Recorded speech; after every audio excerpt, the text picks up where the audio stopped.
ខ្ញុំសូមជម្រាបសួរបងប្អូនជនរួមជាតិខ្មែរទាំងក្នុងប្រទេសទាំងក្រៅប្រទេសជាទីគោរពដល់បងប្អូនខ្មែរយើងស្នេហាជាតិទាំងអស់ក្នុងថ្ងៃនេះបងប្អូនខ្មែរយើងនៅប្រទេសកាណាដាទីក្រុងម៉ុងរ៉េអាល់បានមកធ្វើបាតកម្មដើម្បីប្តឹងទាមទារទៅអង្គការសហប្រជាជាតិនិងតុលាការអក្រិតជនអន្តរជាតិ ICC ដើម្បីទាមទាររកយុត្តិធម៌ជូនបងប្អូនខ្មែរយើងកម្មកររោងចក្រដែលបានធ្វើបាតកម្មថ្ងៃទី3ចាទាមទារឲ្យតម្លើងប្រាក់ខែ$160ក្នុងមួយខែតែប៉ុណ្ណោះដើម្បីជាក្រពះរបស់ខ្លួនចិញ្ចឹម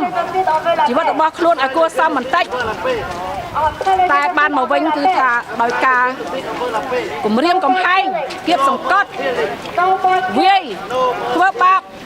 បាញ់ប្រហារប្រជាពលរដ្ឋខ្មែរកម្មកររបស់ខ្មែរយើងដែលទាមទារគ្រាន់តែឲ្យមានប្រាក់ខែគួរសមដើម្បីចិញ្ចឹមជីវិតរបស់ខ្លួននេះហើយគឺជាការរំលោភបំពានសិទ្ធិមនុស្សរំលោភបំពានលទ្ធិប្រជាធិបតេយ្យនៅក្នុងពិភពលោកគឺថាគេត្រូវគោរពសិទ្ធិមនុស្សប៉ុន្តែហ៊ុនសែនជាជនផ្ដាច់ការក្តាប់តូចនេះនឹងបកពួកបានចាញ់ឆ្នោតហើយបែរជានៅក្រាញអំណាចមិនព្រមចោះចេញចានៅតែធ្វើការគម្រាមកំហែងគៀបសង្កត់យកតែអាវុធចុងអាវុធកណ្ដងដំបងមកវាយធ្វើបាបប្រជាពលរដ្ឋគ្រាន់តែទាមទាររកយុត្តិធម៌សិទ្ធិសេរីភាពរបស់ខ្លួនចាដូច្នេះហើយបងប្អូនខ្មែរយើងទូទាំងប្រទេសនៅក្នុងប្រទេសនិងក្រៅប្រទេសត្រូវតែក្រោកឡើងទាមទារសិទ្ធិសេរីភាពរបស់ខ្លួនឲ្យបានក្នុងពេលឆាប់ៗនេះចាហើយសូមបងប្អូនទាំងអស់គ្នាក្រោកឡើងតស៊ូឡើង